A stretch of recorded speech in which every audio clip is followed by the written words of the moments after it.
Hello, all my beautiful air signs. Welcome to your weekly card reading.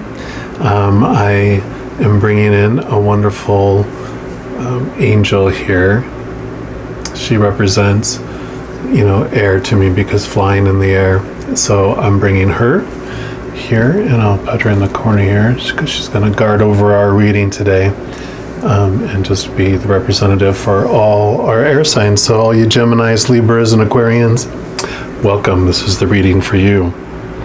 And I'm going to start off here just to get the general energies for the week by pulling from this wisdom of the Oracle deck. And we'll see what we have going on here. And before we get started, I just love to invite the Creator to be here. And I know you're already here with us, but we thank you for being here. And we are so grateful for your unconditional love that you have for all of us. We thank you and we welcome you. We also invite and thank all our guardian angels and our spirit guides, all our ancestors and loved ones who've gone to the other side, and any other magical beings of unconditional love that want to be here with us and bring their love and messages. We welcome you as well and thank you. All right, so for air signs, what do we have in store for next week, this coming week? And of course, this will be from today, the 25th, through May 2nd. But if you ever come upon this reading outside of that time, they're timeless anyway. The Creator speaks to us through all sorts of ways. Spirit's always bringing messages. So if you came upon this video outside of that time frame, I would still listen to it. There's going to be a message in there for you as well. There's a reason why you're here today. All right, so what kind of energy are we going to be dealing with, or what advice would you like to give us, or information for this coming week for air signs, please? What would you like? Okay.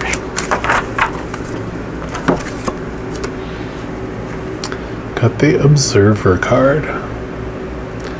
I love that little fox taking a look and watching the moon, which is pretty cool because we do have a full moon that's coming up tomorrow. So this previous few days coming up to this super full moon, super pink full moon, you've probably been feeling the energy anyway. Being air signs, we're usually more in our head than in our emotions, or like Aquarians, they're water bearers. They hold emotions in their vessels. So emotions don't necessarily make their way out of us. We are kind of have that gateway of our brain and our mind where we kind of hold on to those. But what I love is it's like being an observer this coming week. Observe others, and when you observe others, understand that a lot of the other signs, and depending on what you have in your chart too, you might be in air sign for your sun, but be water in the rest of it, and you might be feeling all the emotions. You never know. But just understand and observe that when you're looking at others, that there's a lot going on, them extra wise emotionally. So cut everyone some slack. I also want to read from the book here. See what additional message come through in there.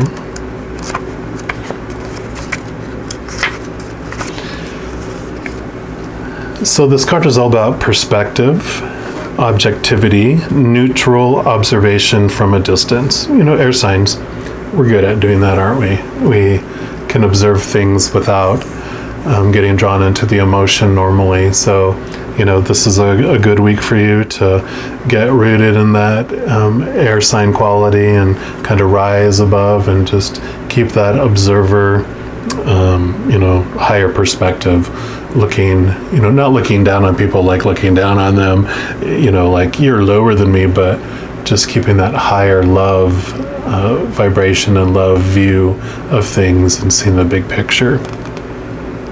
And the message that comes with this card is most people see the world through a personal lens. They closely identify with their feelings and experiences, so much so that they come to believe that these are the one reality. There are times when you need distance in order to gain perspective, and understand your circumstances from a more neutral vantage point. Now is one of those times in your life. This is a perfect moment for you to begin to do some exploring. Instead of only considering yourself, consider what you need to understand about the conditions, people, culture, and environment you're engaged with now. You'll be so happy you did. Illumination is the miracle you seek and will indeed find. So perfect, It's always a great reminder for us big thinkers of the air signs to sometimes know that the more we know, the more we realize the less we know, right? That there's not an exact way that everyone has to travel, that there's different ways to get to, where everyone is headed. Not everyone is headed in the same direction, even though we're kind of all on the same journey of, every moment being a choice of unconditional love or the fear of losing conditional love. We're all on that same journey. It's like the same storyline of every movie, but just different characters, different locations, different, situations. But at the core, it's the same story that we're all going through and experiencing. Relationship message for this card is sometimes you just can't see the forest for the trees in your way. Feelings can get all jumbled up, and often you hear one thing when a person says another. It can be like an echo of an unresolved past experience dubbed over your conversation. Take time out before you react. It's likely the other person has no idea how his or her words have affected you. Take a few steps back and lend understanding to the situation. Have faith in your connection and trust that you can come together. Take to higher ground now and cultivate curiosity about what you observe in yourself, in others, and in the landscape. You will find things much improved sooner than you know. And then the prosperity message about this card is it's an advantageous time for you to get some distance from what you're doing and see your work and your projects from a different perspective. Yeah. So sometimes it takes a break, getting away from what you're doing and coming back with fresh eyes. And you see solutions to problems because you were so down deep in, the thick of things, that when you step away and come back in, as you're coming back in, you're like, oh, there's a whole different way I can do that. Very easy, The trick is to connect to the essence of your goals and aspirations while letting the form and timing be dictated by spirit. You may be too personally attached to an outcome and unable to see the miracle because it's not turning out exactly as you planned. Trust spirit. The perfect version of your abundance is right in front of you. Remain neutral and curious and watch the miracle unfold. I love that. And that's all I'm going to read for that card there. So obviously this week is going to be full of just the message of taking a step back, whether it's a relationship, work, whatever it is in your life, just to take a step back and see things from a different perspective.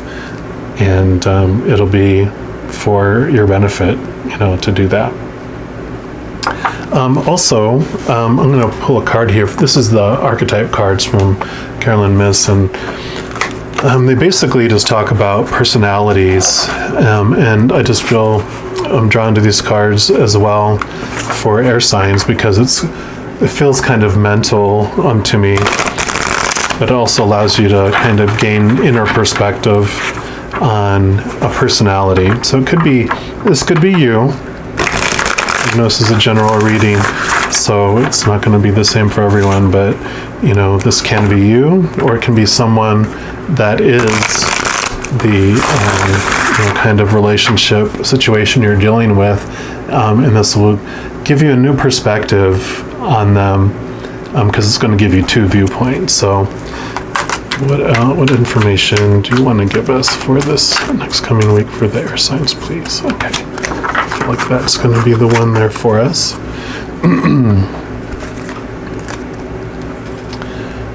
So this is the martyr, And so I'm going to read the light attribute, and there's just a short little shadow attribute.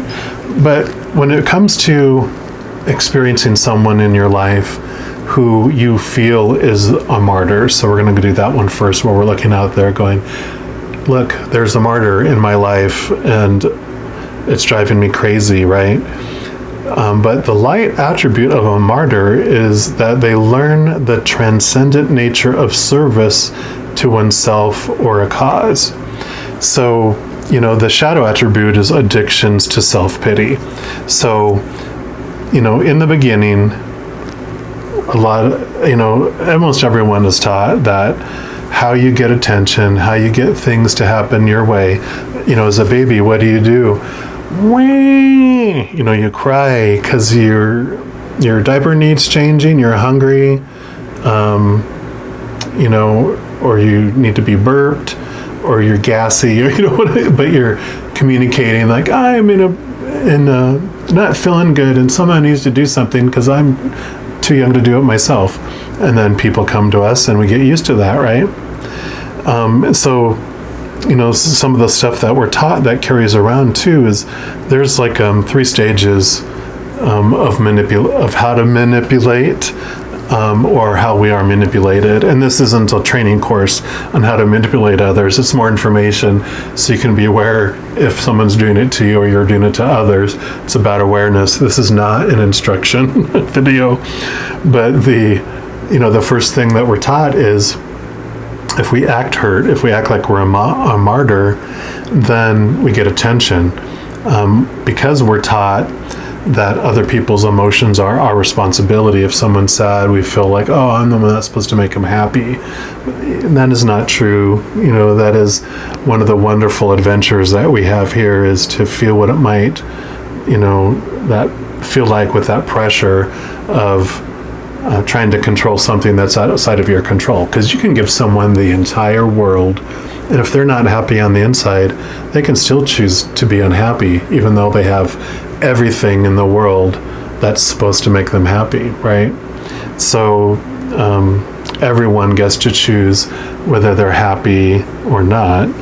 But the martyr, like that first stage of manipulation, is to act sad and to act hurt, because then a lot of people will try to make you feel better and give you what you want.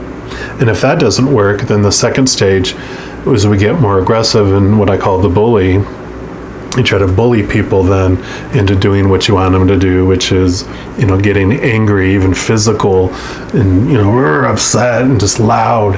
And then other people will get afraid and just give you what you want, just to quiet you down and to feel safe again. Okay, and then give in. And if that doesn't work, then the third step is when we actually do what everyone is fearing will happen, which is rejection. It's the hanging up of the phone, unfriending you on Facebook. If I live with you, giving you the cold, silent treatment, and I'm going to go sleep on the couch, or I'm sending you to sleep on the couch, or, cutting you off from any kind of intimacy, whatever it might be, that's the rejection. And if that doesn't work, then they'll go back to number 1 step, which is, I can't believe that when I walked out of the room or hung up on you or unfollowed you, you didn't try to get, chase after me and come back to me. And it'll keep going through those steps until they realize that's what they're doing, or they see that it's not, doing them any good, and you've left the picture. So I'm sure you definitely probably have, realized when it's been done to you. But we can take some time this week to find out when have I acted the martyr to get that attention that I've been wanting, and what am I trying to control, who am I trying to manipulate to do what I want them to do, and why. It's a good week to reflect on that. It's a good week to observe that, right? So as we're observing the martyr in our life, whether it's someone else or ourselves, then we can see that the start of that is when we experience a martyr, or if we're a martyr ourselves, that we can transcend to this place of service to oneself or a cause. because we start to realize all that attention that I've been wanting to get from the outside through being a martyr, actually, I can only find within me, because those external things, all that stuff we're trying to control out there in order to feel lovable is unstable. You know, who we're with or what kind of friends. So, you know, some sort of person in our life, some sort of situation in our life, like a job or wealth or whatever it might be, or looks, whatever, or things, you know, possessions, those type of things. If we're using any of those to external things to define who we are, because all those things are unstable, then we feel unstable, and we feel like we're always having to fight for our self-worth, fight to feel safe. You know, because people change or pass away, situations never stay the same, and, you know, things break, deteriorate, or stolen or burned down or whatever. So all those things are unstable. So the only thing that we can find the stability in is when we return to the inward, to that connection we have with the Creator, that, you know, when we define ourselves by what the Creator thinks of us, who loves us unconditionally. So there's no conditions. The Creator sees us as perfect because we meet 100% of the Creator's expectations, because there's 0 and 100% of 0 is perfection, right? we meet 100% of those. So I really feel this week it's going to be looking at, you know, both the martyr in ourselves and in others, and just, you know, realizing, you know, kind of moving to a different viewpoint to see things differently. It's the start of a new journey. It takes so much pressure off when you release yourself from the external conditions of everything, because you know, come back to just that safe place. When you don't look outside of yourself to define you, then it doesn't matter what happens in the outside world, whether it's politics, religion, disasters, whatever, because you're not defining yourself by those things. You're defining yourself by something that is within your control. It's connecting to the unconditional love, connecting with the Creator, connecting with all those unconditionally loving beings that are on the other side, right? Like a beautiful angel. All right. And then next I'm going to pull some cards from the Light Seers Tarot and see what additional messages we have.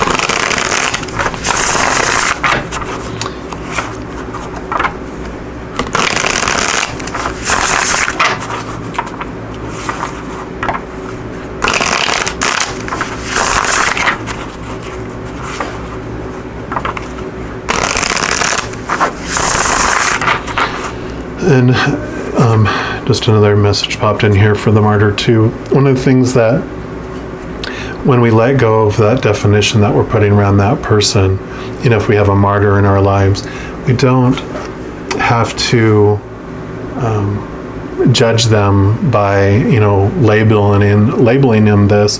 We can instead detach our worth from their actions, which then, instead of feeling resentful, feeling like you have to do all these things that, you know, they're trying to make you do, that it changes your intentions on the inside. You're not doing it because you're just trying to, you know, meet expectations. You actually have no expectations, and when you attach to that unconditional love inside you, then you fill up and they get the overflow. So you can still do things for them, but there's no expectation on your side that, well, they better be thankful for me, or they better snap out of their martyrdom, you know, or whatever. You just get to love when you want to, and you can say no when you want to, but you get to just fill up yourself and feel full and let them get the overflow of that love, if you so choose. So, all right, what else would you like us to know? Okay. Okay, we've got 4 here, so we're going to go with these. And I love this. The Tower, you know, and some of the other tarot is like, oh my God, it looks like it's such a devastating thing. but it's a transformation, because I love all these butterflies, and with the lightning strike, that usually means that it's a sudden awareness. A sudden light bulb goes off in your head, but it illuminates your life, and it brings the change that needs to happen to bring you the biggest experience. So this is like trusting that life will unfold perfectly. You've got the little squirrel here who has the acorn nuts here that come there, and so things are being provided. What our needs are, what our true needs are being provided to us. Sometimes we're like, we ask for things that aren't for our highest good. Like a little kid, they're like, what do you want for breakfast? And they're like, cookies and cake. And you're like, not today, let's have something nutritious because your body needs that. No, and we may not like it, but sometimes the Creator and Spirit are going to bring us what we truly need and what we truly wanted, just that we've forgotten that when we came down here. We've asked for so many things for them to fulfill for us while we came down here for our experiences, but we forget. So when it suddenly arrives and we're like, this isn't what I ordered, they're like, yep, here's your order confirmation with your signature. So the Tower is coming, and I love that for this week because, like I mentioned, it's going to be a sudden awareness is going to hit you about events in your life, about this whole situation we were talking about. So I love that. And then you've got the Temperance, which I love that this one's represented with angelic, bright angelic being standing behind you. So you've got this support. I don't know if it's too bright there. Can you see that? Is that a little better? Maybe. It's beautiful and sunshiny out today. But so this is all about the balance between the spiritual and the earth too. So, it's about being aware of spirit and bringing that into your life, and being aware that you're walking as this human on this planet too, but that you are this higher being of, a powerful, supernatural, eternal spirit being made of unconditional love. These are also your wings. You're this, spirit being that's eternal, but you're also playing this part of this character walking, on this earth. And, there's that veil in between where we forget that's who we really are. But, this is all about balancing your physical life with your spiritual life, doing extremes. If you're too heavenly minded, you're no earthly good. And if you're not heavenly minded at all, then, walking on earth as this fear-based creature is not fun either. But when you have that balance and you can contrast and walk, remembering more and more of who you are and remembering who you're not, it just allows you to just really face anything that comes. Just remembering, I was just reading something last night that says when you're going through dark times, it's okay, you don't need to have to try to change your dark times, but remembering and focusing on that you have this umbilical cord that goes to the heavens, that's really who you are. It allows you to bring the light, naturally just comes through you, through that umbilical cord, and allows you to see things in this life from a totally different viewpoint. And then you got the Two of Swords too. So again, this is like this duality of that there's two different sides to this, and swords are more about your beliefs and your thoughts, which of course is perfect for air signs because the swords are the air sign in the tarot. So it's like you have kind of these two different perspectives, and what I love is that she's blindfolded, which means that she's not using her physical eyes. She's not using her intellect like we're used to as air signs. She's trusting her intuition, trusting her heart instead. So I love that too when it comes to, looking at the situations that we have when from a different perspective, is realize that there's you're going to be hit with different perspectives this coming week. But also, if you look with your higher eyes, you're going to see a different viewpoint. Excellent. And then your final card is the Hermit. And again, here is the lantern that guides the way. That's the knowledge, that's the wisdom. And there's the path, that you walk on. But here you are above the path, leaving this external wisdom, this external lantern, and you've found that your answers and your light and everything lies within you. That's your soul, your heart that's glowing there. So, again, I love seeing things from the higher perspective of love in your path as you venture through this coming week. And the Hermit, too, sometimes is about spending some time alone and getting alone and away from everything and from the quiet. And that's what allows you to do, when you step away from things. I know when I lived in Colorado Springs, Colorado, I used to go up into the mountains that were just minutes outside of our city, and you go up and you can just look over the entire city, and it just gives you a whole new perspective of life. You're like, look how small everything down there is. It's really not as bad as it felt when I was down in it. When I stepped away, then you can see things from that higher perspective. Well, I hope you enjoyed this video today. As always, if you did enjoy it, I appreciate any liking the video, sharing it, commenting, subscribing if you want to get notified of any future readings that I do. It just helps spread the love and spread the readings out there because of algorithms and fun stuff like that. So if you feel led to do that, I definitely appreciate it. But I wish you all the unconditional love, joy, peace, and laughter that you can handle this upcoming week. And just know as you step through each moment of this following week, just know that you are unconditionally loved by the Creator of all things. And I love you too. So until next time, hang in there. All right, take care.